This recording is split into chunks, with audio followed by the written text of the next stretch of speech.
Everyone knows who the richest men in the world are, but who would you say is the richest woman in the world?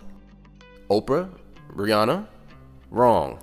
It's not Oprah, and it's not even Mackenzie Scott, recent divorcee of Jeff Bezos. If it's not these noteworthy people, well then who is it? And how does she spend her money? Stay to the end and you'll find out. But before we do that, please brush up against that subscribe button and help us get to 10 subscribers so that we can continue to inspire you by giving you the luxury content you deserve. Number 7, Suzanne Clanton. Topping off our list of the richest women in the world is Suzanne Clanton, worth $23.7 billion. She received most of her wealth from her inheritance as she owns 20% of BMW. But she is also the sole owner of Atlanta AG and holds positions in SGL Group and Entrust.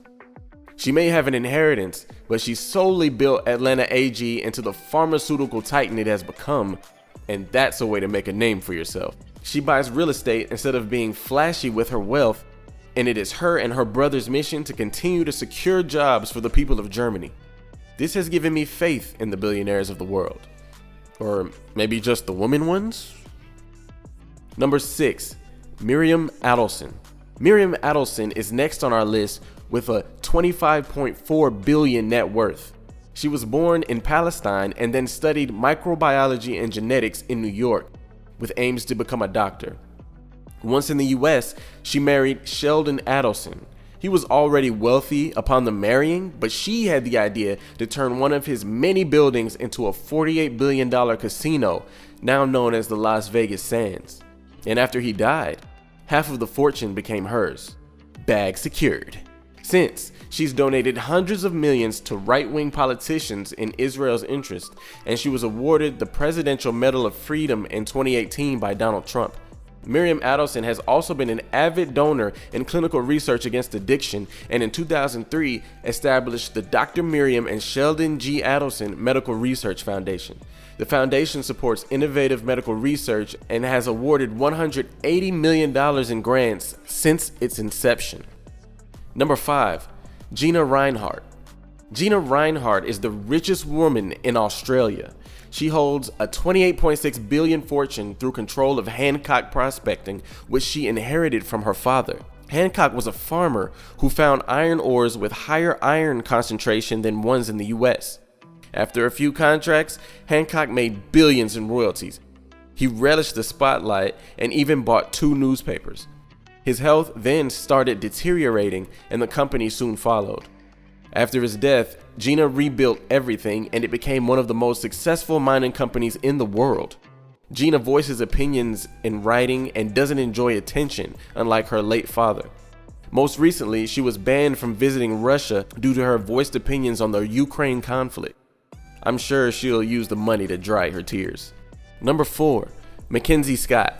Next is the most successful divorcee in history, Mackenzie Scott, worth $31.5 billion. The Michael Jordan of divorces, Mackenzie Scott was married to Jeff Bezos for more than 2 decades. But once he was caught cheating, she received 25% of Amazon stock and quickly became the MJ of billionaire philanthropy.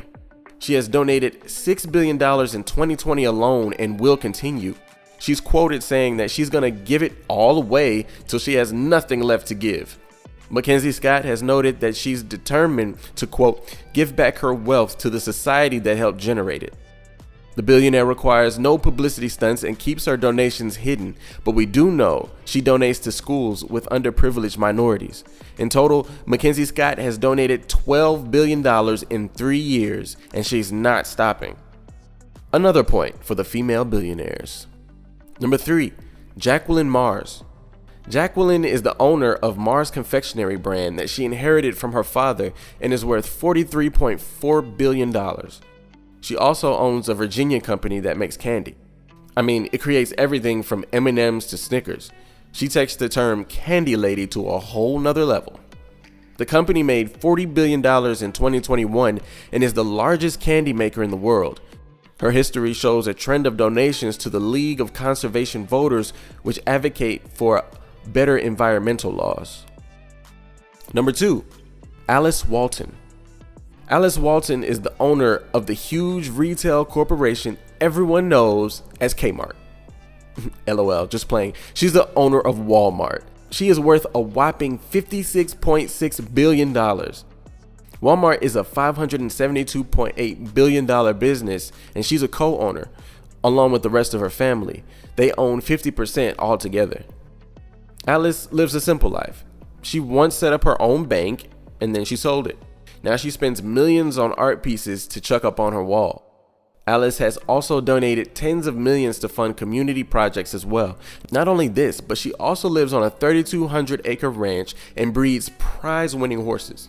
I mean, her life is giving extreme unbotheredness and peace. Number 1, Francoise Bettencourt Myers. Now for the richest woman in the world. Francoise Myers is worth $65.4 billion. How, you ask? Her family owns 33% of L'Oreal, and she's the chairwoman of the family holding company and has been on the board since 1997, so all the wealth is attributed to her. The richest woman in the world does a lot in her spare time, writing books on Greek mythology, religion, and even plays piano for hours every day. She thankfully does some good with her billions, like founding the Bettencourt Schuler Foundation in 1987, which donates to science research and humanitarian causes. The billionaire even gave $266 million to rebuild Notre Dame after its fire. Quasimodo has entered the chat. These are the richest women in the world. Which one of these lifestyles would you lead if you had the money? Let us know in the comments below. Also, click the video on the screen for more luxury content that will inspire you to reach your full potential. This could be you one day. Please hit the like button and see you next time, luxury landers.